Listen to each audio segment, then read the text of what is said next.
करने जा रहे हैं राष्ट्रपति का शपथ ग्रहण। राष्ट्रपति का शपथ ग्रहण आपके आर्टिकल दिया हुआ अनुच्छेद 60 के तहत राष्ट्रपति का शपथ ग्रहण किया जाता है या शपथ ग्रहण होता है।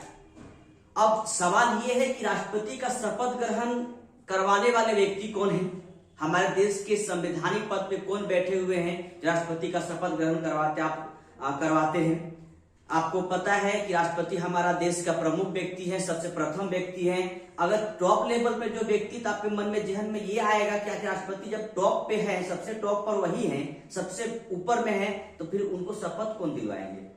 तो राष्ट्रपति शपथ दिलवाते हैं हमारे देश का सुप्रीम कोर्ट, जिसे आप उच्चतम न्यायालय के नाम से जानते हैं, सुप्रीम कोर्ट जिसे आप उच्चतम न्यायालय के नाम से जानते हैं, उनका मुख्य न्यायाधीश यानी चीफ जस्टिस ऑफ इंडिया राष्ट्रपति को शपथ दिलवाते हैं। अगर आपके मन में यह भी आ रहा होगा कि राष्ट्रपति का शपथ दिलवाने में चीफ जस्टिस ऑफ इंडिया का महत्वपूर्ण रोल है या वही दिलवाते हैं, अगर वो उस समय संयोगवश पद खाली हो तो क्या होगा?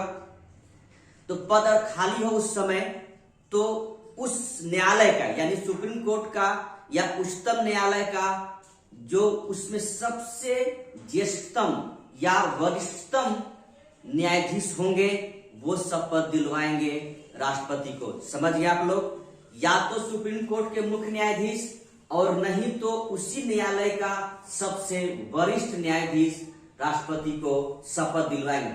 अनुच्छेद 60 के तहत राष्ट्रपति का शपथ ग्रहण किया होता है और ये सुप्रीम कोर्ट के मुख्य न्यायाधीश या अगर वो ना हो तो वरिष्ठतम न्यायाधीश उसी न्यायालय का। ठीक है, हम आगे बढ़ते हैं। राष्ट्रपति के वेतन भत्ता अनुच्छेद 59 का 3, ध्यान रखिएगा, अनुच्छेद 59 का 3 में राष्ट्रपति का वेतन और भत्ता है। तो अब यहां पर ध्यान इस बात का रखना है कि राष्ट्रपति का वेतन भत्ता, उसकी परिलब्धियां, पेंशन, जो भी विशेषाधिकार है, उनको कुछ भी जो प्राप्त है वो सारे के सारे हमारे संसद निहित करता है। संसद ही उसको संसद द्वारा दिया जाता है। जो संसद द्वारा नियत किया जाता है उसे सारा सुविधाएं राष्ट्रपति को प्राप्त होता है। ध्यान रखिएगा, ये जितनी भी सुविधाएं राष्ट्रपति को प्राप्त हो रहा है वो संसद नियत करती है। संसद का नियत करना, राष्ट्रपति का सारा कुछ पेंशन हो, भत्ता हो, उसका विशेषाधिकार हो, सुख सुविधा हो, सारी संसद नियत करती है। ठीक है, अनुच्छेद याद रखिएगा 59 का 3। अब यहां पर ये है कि राष्ट्रपति का वेतन कितना है। राष्ट्रपति का वेतन के बाद आ रहा है, राष्ट्रपति का वेतन फिलहाल 5 लाख रुपया है। ध्यान रखिएगा, राष्ट्रपति का वेतन 5 लाख है, यानी अभी जो वर्तमान वेतन है वो 5 लाख है। और ये वेतन, एक चीज आपको लिखा हुआ देखिए, ध्यान दीजिएगा, राष्ट्रपति का वेतन भत्ता एवं पेंशन संशोधन अधिनियम 2018 के अनुसार राष्ट्रपति का वेतन फिलहाल 5 लाख प्रत्येक महीना है, प्रत्येक मंथ है, 5 लाख प्रत्येक मंथ है। दूसरी बात, राष्ट्रपति का वेतन भारत के संचित निधि द्वारा दिया जाता है। ये सबसे इंपॉर्टेंट चीज है, ध्यान रखिएगा। राष्ट्रपति का वेतन भारत के संचित निधि के द्वारा दिया जाता है। अब आपके मन में ये आएगा कि भारत का संचित निधि किस चिड़िया का नाम है? चिड़िया नहीं है, संचित निधि। जैसे कि आप लोग बचपन में या अभी भी बहुत कोई गुल्लक का इस्तेमाल करते हैं। हर किसी के पास गुल्लक होता है, प्रत्येक व्यक्ति के पास होता है। मैंने ही बचपन में रखा था गुल्लक, लेकिन भारत का गुल्लक संचित निधि है, एक और निधि है जिसको आप आकस्मिक निधि कहते हैं। हम इस दोनों पे फिलहाल डिस्कस करने नहीं जा रहे हैं। फिलहाल आपको सिर्फ इतना बताना चाह रहा हूं मैं कि ये संचित निधि और आकस्मिक निधि दो भारत सरकार का अपना गुल्लक है। तो इस निधि से यानी संचित निधि द्वारा राष्ट्रपति को वेतन दिया जाता है और आकस्मिक निधि से आकस्मिक निधि का तब उपयोग किया जाता है जब देश में कोई बड़ा संकट आए, पैसा का कमी हो जाए, तो आकस्मिक निधि से पैसा निकालकर तत्काल काम किया जाए, और फिर जब संसद चालू हो तो संचित निधि से पैसा निकालकर फिर आकस्मिक निधि में हम जमा कर जितना पैसा आकस्मिक निधि से हम निकाले थे, जितना निकाले थे सारा पैसा फिर हम संचित निधि से निकालकर आकस्मिक निधि के पास जमा कर दिया जाएगा। ठीक है, तो उसकी बात छोड़ दीजिए, फिलहाल आप इतना समझिएगा, भारत का राष्ट्रपति को वेतन संचित निधि से और वो आयकर मुक्त होता है, यानी उसको इनकम टैक्स देने की आवश्यकता नहीं। ध्यान रखिएगा, अगर आप पैसा कमा रहे हैं तो आपको इनकम टैक्स देना पड़ेगा, लेकिन भारत के राष्ट्रपति को इनकम टैक्स देने की आवश्यकता नहीं। फिलहाल हमारे देश के राष्ट्रपति रामनाथ कोविंद जी ने एक इंटरव्यू में कहे थे कि हम अपनी वेतन का कुछ % आयकर विभाग को हम देते हैं। वो बात अलग है, अगर उनकी मर्जी हो दे सकते हैं, लेकिन हमारा संविधान ये कहता है कि भारत के राष्ट्रपति का वेतन पूर्णतः आयकर मुक्त है, इनकम टैक्स देने की आवश्यकता नहीं है। दूसरा बात, आपका एक अनुच्छेद फिर आ रहा है, देखिए 59 का 4। इस 59 के 4 में राष्ट्रपति का वेतन पदावधि के दौरान कमी नहीं की जाएगी, यानी एक बार जो नियत हो गई है, जब तक उनका कार्यकाल रहता है तब तक उस दौरान आप राष्ट्रपति के वेतन में किसी प्रकार की कमी नहीं कर सकते हैं।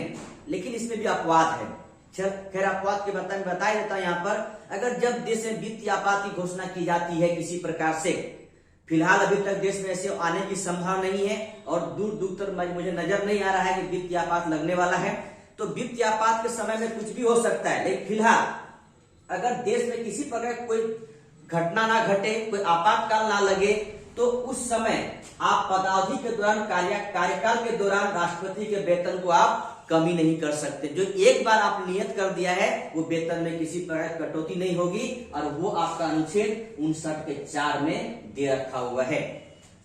अगला पॉइंट ध्यान रखिएगा, चुनाव संबंधी विवाद, अनुच्छेद 71 आपका अनुच्छेद दे रखा हुआ है 71।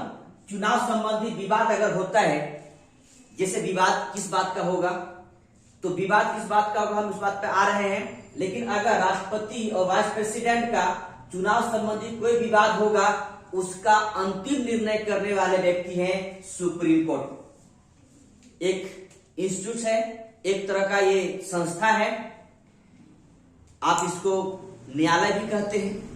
ये सुप्रीम कोर्ट का निर्णय अंतिम होगा, ध्यान रखिएगा, इस कोर्ट का निर्णय अंतिम होगा अगर चुनाव संबंधी किसी प्रकार विवाद होता है। तो सपोज कीजिए कि दो व्यक्ति खड़े हैं, दो व्यक्ति उम्मीदवार है राष्ट्रपति का, एक व्यक्ति जीत गए, एक व्यक्ति जो नहीं जीते, जो नहीं जीते वो अगर केस करते हैं किसी प्रकार से, तो उसका निर्णय सुप्रीम कोर्ट करेंगे और सुप्रीम कोर्ट का निर्णय ही अंतिम होगा और उसका निर्णय कोई नहीं करने वाले। ठीक है, तो अगर 71 ये कहता है कि अगर चुनाव संबंधी किसी प्रकार विवाद होता है तो राष्ट्रपति या उपराष्ट्रपति का, तो सुप्रीम कोर्ट उसका अंतिम निर्णय करेंगे। यही इसका अंतिम निर्णय करने वाले संवैधानिक संस्थाएं हैं। ठीक है, आगे आपको एक चीज संशोधन आपको बता रहा हूं मैं, 11वां संविधान संशोधन अधिनियम 1961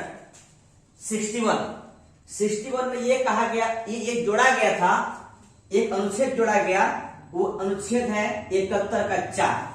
71 हम आगे आपके पास जा रहे हैं। संवैधानिक संशोधन एक ये है 11वां संवैधानिक संशोधन अधिनियम 1961 में, इसमें एक अनुच्छेद जोड़ा गया है, वो अनुच्छेद है 71 का 4। 71 का 4 जोड़ने के बाद ये प्रावधान किया गया है कि अगर कोई भी विधानसभा, कहने का मतलब है किसी राज्य का विधानसभा अगर भंग हो, तो आप इस बात का लेके सुप्रीम कोर्ट नहीं जा सकते या राष्ट्रपति का चुनाव को अवैध घोषित करने के लिए एक दायर याचिका नहीं कर सकते हैं कि अगर कि ये विधानसभा भंग है तो आप चुनाव नहीं हो सकता है। ऐसा बात नहीं। अगर सपोज कीजिए कि बिहार के विधानसभा, जिस राष्ट्रपति चुनाव हो रहा है उसमें बिहार के विधानसभा भंग है, किसी कारणवश से भंग है, तो आप इस बात के लिए नहीं जा सकते हैं कि सुप्रीम कोर्ट कि विधानसभा भंग है, राष्ट्रपति चुनाव अवैध हो गया। राष्ट्रपति चुनाव ऐसे में अवैध नहीं होता है, ध्यान रखिएगा, ठीक है।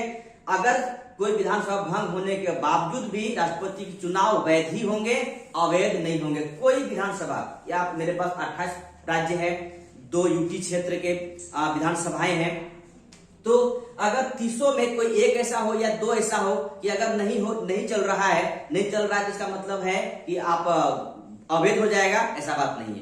वो वोट वैध ही होंगे और अंततः आगे भी वैध ही रहेंगे। इस बात पर आप अवैध घोषित नहीं कर सकते या राष्ट्रपति चुनाव को आप कहने का मतलब आप याचिका दायर नहीं कर सकते हैं। दूसरी बात, ये जो आप दिखाई पड़ रहा है आपको 11वां संशोधन अधिनियम 1961 को, इससे पहले एक वाद आया था। एक वाद क्या आया था? डॉक्टर खरे बनाम इलेक्शन कमीशन ऑफ इंडिया 1957। एक व्यक्ति है डॉक्टर खरे बनाम इलेक्शन कमीशन ऑफ इंडिया 1957 में एक दायर याचिका हुआ था। उसमें कहा गया था, इसी बात के लिए कहा गया था कि अगर विधानसभा कोई भंग हो, कोई एक विधानसभा भंग हो, राष्ट्रपति चुनाव अवैध नहीं होगा, वैध ही होगा, ठीक है। लेकिन इसी का एक्सटेंड करके ये संशोधन हमारा संविधान में लाया था।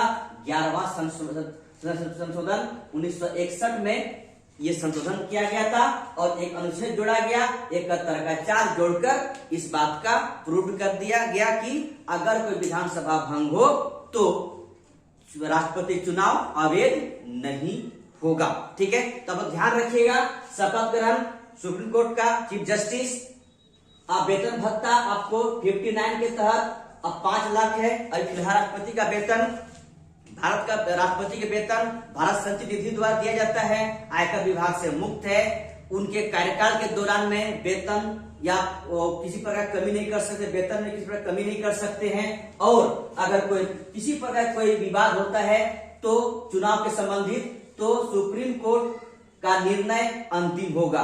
और एक बात और जान लीजिए, अगर विवाद होता है किसी प्रकार का, तो जितना दिन राष्ट्रपति अपने पद पर बने रहें और राष्ट्रपति को अगर हटना पड़ जाए तो उस दौरान जो भी काम किए थे वो सारे वैध होंगे, अवैध नहीं, क्योंकि कार्यपालिका का औपचारिक प्रधान राष्ट्रपति है, तो वैधानिक प्रधान, वास्तविक प्रधान प्राइम मिनिस्टर यानी पीएम है। अब हम आगे चलते हैं। राष्ट्रपति की शक्तियां यानी पावर ऑफ प्रेसिडेंट। हमारे राष्ट्रपति के क्या क्या पावर है, क्या क्या शक्तियां हैं। वैसे तो अभी तक हमने जितना भी आपको बताया, उसके शपथ ग्रहण, राष्ट्रपति कैसे हो सकते हैं, मतदान की प्रक्रिया क्या है, उसको पद से कैसे हटाया जा सकता है, इन सब बातों की चर्चा हुई। लेकिन अब हम राष्ट्रपति के बारे में यानी कहने की उसकी क्या शक्तियां हैं, कौन सा संविधान में उसको पावर दिया गया है, क्या शक्ति है, आपको पता होना चाहिए। हमारे संविधान में राष्ट्रपति को व्यापक पावर दिया हुआ है, व्यापक शक्तियां दिया गया है। जैसे प्रथम शक्ति के तौर पे आपको दिखाई पड़ रहा है कि कार्यपालिका शक्तियां, ठीक है। तो कार्यपालिका शक्तियां आपको पहले बताया गया है कि राष्ट्रपति संविधान की कार्यपालिका शक्तियां इन्हीं के पास निहित होता है। हमारे संविधान की कार्यपालिका शक्तियां राष्ट्रपति के पास निहित होता है। ये आपको शुरू से, मैं जिस दिन से राष्ट्रपति में शुरू किया हूं या संघीय कार्यपालिका शुरू किया, उस दिन से बोलते आया हूं कि राष्ट्रपति के पास कार्यपालिका शक्ति राष्ट्रपति के पास निहित होता है, ठीक है। इसके बाद सेकेंड शक्ति है विधायी शक्तियां, ठीक है। विधायी शक्तियां ये आपको मालूम होगा कि संसद का हिस्से के तौर पर राष्ट्रपति भी होते हैं, कि संसद में यहाँ पर लोकसभा और राज्यसभा होता है और राष्ट्रपति भी होता है, ठीक है। तो विदाउट राष्ट्रपति के कोई भी विधि नहीं बन सकता है, अतः संविधान में राष्ट्रपति को विधायी शक्तियां भी प्रदान किया गया है। इसके बाद न्यायिक शक्तियां। अभी तक आप लोगों ने कितनी बार सुना होगा कि क्षमादान करने की प्रक्रिया, क्षमादान करने का जो प्रोसेस है, आप खासकर बहुत बार आपने सुना होगा कि फांसी की सजा राष्ट्रपति माफ कर देते हैं, यही न्यायिक प्रक्रिया में भी आता है। ठीक है, तो न्यायिक प्रक्रिया में के तहत में राष्ट्रपति के पास बहुत सारी शक्तियां, हम बाद में इस पर आएंगे, एक एक करके सब पर आएंगे। अब अगले क्लास में मैं एक एक करके सब पे आने वाला हूं। ठीक है, पहले कार्यपालिका पर, फिर विधायी पर, फिर न्यायिक शक्तियां पर, इसके बाद देखिए वित्तीय शक्तियां। ठीक है, वित्तीय शक्तियां के तौर पर आपको पता है कि बजट पेश होने वाला है। बजट पेश प्रत्येक साल होता है फरवरी में, तो इस साल भी होंगे बजट पेश। तो बजट पेश जो होंगे तो वो राष्ट्रपति से पूछ कर लाया जाता है। जो संविधान बजट पेश होने वाला है, वो संविधान में संसद में जो बजट पेश होने वाला है, वो बजट राष्ट्रपति से पूछ कर लाया जाता है। राष्ट्रपति से अनुमति लेने के बाद ही बजट संसद में आता है। ठीक है, तो राष्ट्रपति के पास वित्तीय शक्तियां भी है, सैन्य शक्तियां। ध्यान रखिएगा, तीनों सेना का प्रमुख राष्ट्रपति ही होता है। ध्यान भी रखिएगा, तीनों सेनाओं का प्रमुख राष्ट्रपति ही होते हैं। तो सैन्य शक्ति राष्ट्रपति के पास है, और इसके और आगे राजनयिक शक्तियां। आपको पता है जितने भी विदेशों में इंडिया के बाहर जो भी राजदूत बन के जाते हैं, वो राजनयिक शक्ति के अंतर्गत में आता है, उसकी नियुक्ति राष्ट्रपति करते हैं। ठीक है, इसके बाद विदेश में जो भी समझौता होता है, जो भी संधि होता है, वो राष्ट्रपति के नाम पर ही होता है। तो राजनीतिक शक्तियां भी राष्ट्रपति के पास निहित है। और लास्ट में आपातकालीन शक्तियां। ठीक है, आपातकालीन शक्तियां, 3 आपात मेरे पास है, 3 इमरजेंसी मेरे पास है, राष्ट्रीय आपात, संवैधानिक आपात और वित्तीय आपात। इन तीनों इमरजेंसी के पीरियड में भी राष्ट्रपति के पास कुछ न कुछ अपना अधिकार है, उनके बारे में भी हम पढ़ेंगे। आगे आपको ये भी पता चलेगा कि राष्ट्रपति का अपना विशेषाधिकार भी है, राष्ट्रपति का अपना विवेकीय शक्तियां भी है, ये भी उनके पास है। ठीक है, तो हम आगे आपके पास एक एक करके, या जितने भी लिखा हुआ है एक एक करके आप सबके एक एक करके पोल खोलने वाला हूं मैं, एक एक करके सब पे आने वाला हूं। इसके बाद ध्यान रखिएगा कि एक भी क्लास छूटना नहीं चाहिए। आप डेली बने रहिए, डेली आपको एक वीडियो आपके पास जाने वाला है। ठीक है, और आप बने रहिए। मैं जरूर इतना कह सकता हूं कि अगर आप कंटिन्यू करेंगे तो आपको और कहीं जाने की आवश्यकता नहीं है। ठीक है, सारा कुछ आपको यहाँ अवेलेबल किया जाएगा, अभी सब कुछ आपको दिया जाएगा। तो आप कोशिश करें कि कम से कम एक वीडियो डेली जरूर देखें, और हम डेली आपको एक वीडियो देने जा रहे हैं। ठीक है, तो एक एक करके हम फिर से यहाँ आने जा रहे हैं। तो चले हम चलते हैं कार्यपालिका शक्तियां की ओर।